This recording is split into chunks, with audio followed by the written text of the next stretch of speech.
لا شريك لك. حج اسلام کا جو نظام عبادات ہے اس میں نماز، روزہ، زکوٰۃ، حج جو ہیں ان کی ترتیب یہ ہے۔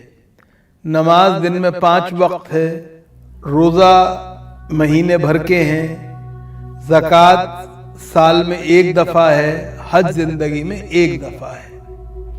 حج بنیادی طور پر اگر آپ غور کریں اور اسلام کے نظام عبادات میں اس کی حیثیت کو دیکھیں تو یہ سمجھیے کہ جب ایک شخص اس بات کا اعلان کرتا ہے، اعتراف کرتا ہے کہ لا الہ الا اللہ محمد الرسول اللہ صلی اللہ علیہ وسلم نہیں ہے کوئی معبود سوائے اللہ کے اور محمد صلی اللہ علیہ وسلم اس کے رسول ہے، تو اس کا مقصد یہ ہوتا ہے اور اس کا مطلب یہ ہوتا ہے کہ وہ اپنے آپ کو پوری طرح سے منشائے الہی کے سپرد کر رہا ہے۔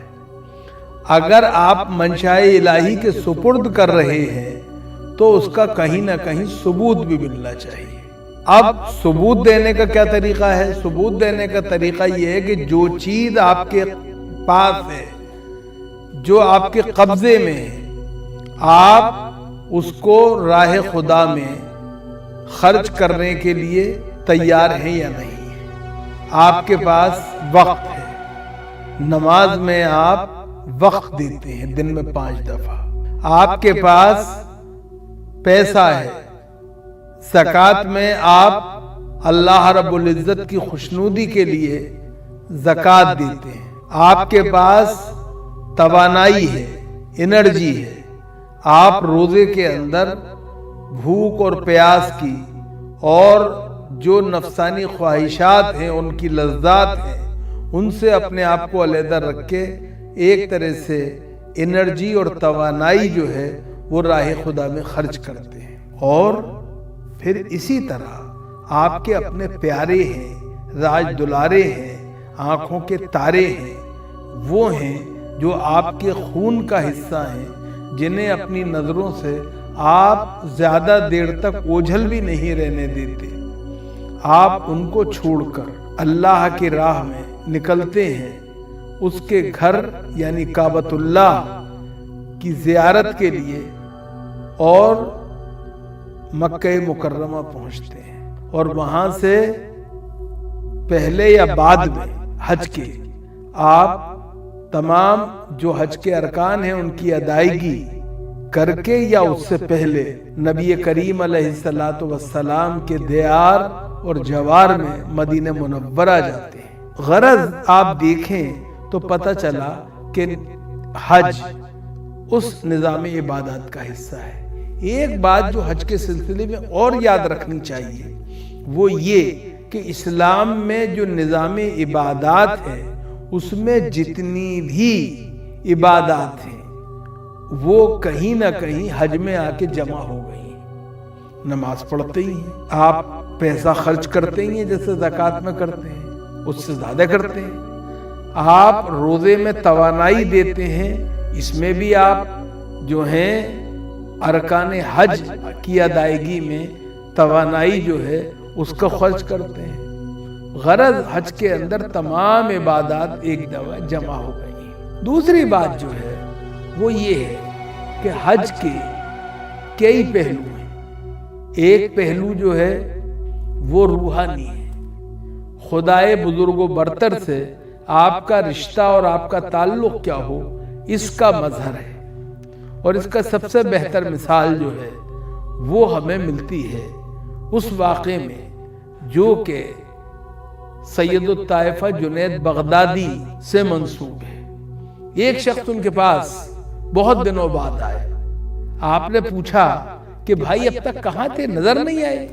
کہا جی میں حج کرنے گیا تھا۔ ان کا ماشاءاللہ ماشاءاللہ، حج کرائے؟ ان کا جی کرائے۔ انہوں نے کہا کہ جب تم نے حج کا ارادہ کیا تھا تو کیا تم نے یہ نیت کی تھی کہ آج سے تم دنیا سے منہ موڑ کر اللہ رب العزت کی طرف رخ کر رہے ہو؟ کہا میں نے ایسی تو نیت نہیں کی۔ کہا جب تم نے اپنے سلے ہوئے کپڑے اتار کر احرام باندھا تھا تو کیا تم نے یہ سوچا تھا کہ دنیاوی عیش و عشرت کے لبادے کو اتار کر منشائے الہی کے جامے کو زیب تن کر رہے ہو؟ کہا میں نے ایسا بھی نہیں کیا۔ کہا جب تم کعبۃ اللہ میں گئے تھے اور تم نے اس کا طواف کیا تھا تو تم نے کیا سوچا تھا کہ آج سے زندگی میں اٹھنے والا ہر قدم جو ہے وہ منشائے الہی کے مطابق ہوگا اور اس کی مرضی اور اس کی شخصیت ہی تمہارے لیے محور اور مرکز ہوگی؟ ان کا ایسا بھی نہیں سوچا۔ کہا جب تم نے صحیح کی تو کیا تم نے سوچا تھا کہ آج سے زندگی میں اٹھنے والا ہر قدم صرف اللہ کی راہ میں ہوگا؟ کہا میں نے یہ بھی نہیں سوچا۔ کہا جب تم نے جانور کو ذبح کیا تھا تو کیا تم نے یہ سوچا تھا کہ تم اپنی نفسانی خواہشات کو خوشنودی الہی کے لیے قربان کر رہے ہو؟ کہا ایسا بھی نہیں کیا۔ کہا جب تم رمی کر رہے تھے یعنی شیطانوں کو کنکریاں مار رہے تھے تو کیا تم نے سوچا تھا کہ تمہارے دل میں جو وسوسے ہیں، جو تمہارے دل کے اندر نفرت و عناد ہے، بغض ہے، اس کو ایک طرح سے تم ختم کر رہے ہو؟ کہا میں نے ایسے بھی نہیں سوچا۔ سید الطائفہ جنید بغدادی نے اس شخص سے کہا میرے بھائی تم نے کہاں حج کیا؟ اگلے سال پھر جانا اور اس طرح حج کرنا۔ تو اس بات کو بھی پیش نظر رکھنا چاہیے۔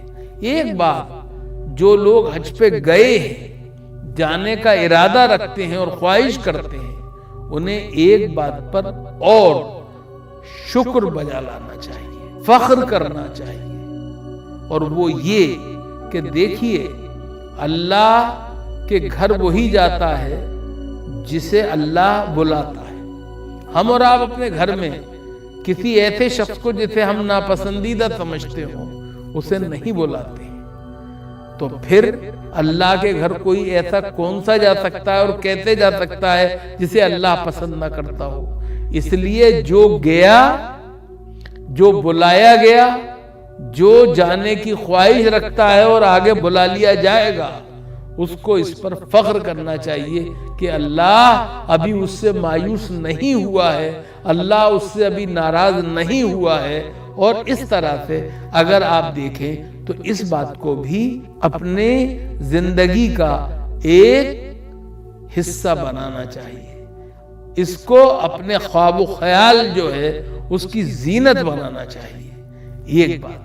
دوسری بات جو اور ہے وہ یہ ہے کہ جو حج ہے یہ اگر آپ غور فرمائیں تو یہ 3 شخصیات کے گرد گھومتا ہے۔ ایک ابراہیم ہے، ایک حضرت حاجرہ ہے، ایک حضرت اسماعیل ہے۔ حضرت ابراہیم علیہ السلام جو خلیل اللہ ہیں یعنی اللہ کے دوست ہیں، وہ شوہر بھی ہیں اور باپ بھی ہیں، اور رضائے الہی جو ہے اس کی اطاعت میں کبھی انہوں نے کوئی کوتاہی نہیں کی۔ اللہ رب العزت نے کہا باپ کے راستے کو چھوڑ دو، چھوڑ دیا۔ جب آزمائش کا وقت آیا اور آپ کو ایک طرح سے جلتی ہوئی آگ میں ڈال دیا گیا تو آپ خوفزدہ نہیں ہوئے، بلکہ اپنے رب کی منشا اور مرضی جانتے ہوئے آگ میں کود پڑے۔ جیسے شاعر نے کہا ہے بے خطر کود پڑا آتش نمرود میں عشق، عقل ہے محو تماشائے لب بام ابھی۔ یہ کام عقل والا نہیں کرتا، یہ عشق والا کرتا ہے۔ حضرت ابراہیم کو اللہ رب العزت سے جو عشق تھا، جو محبت تھی، جو تعلق تھا، اس کا نتیجہ یہ تھا کہ آپ آگ میں کود پڑے اور آگ گلزار ہو گئی۔ اس کے بعد اللہ رب العزت نے حضرت ابراہیم سے کہا کہ اپنی جوان سال بیوی اور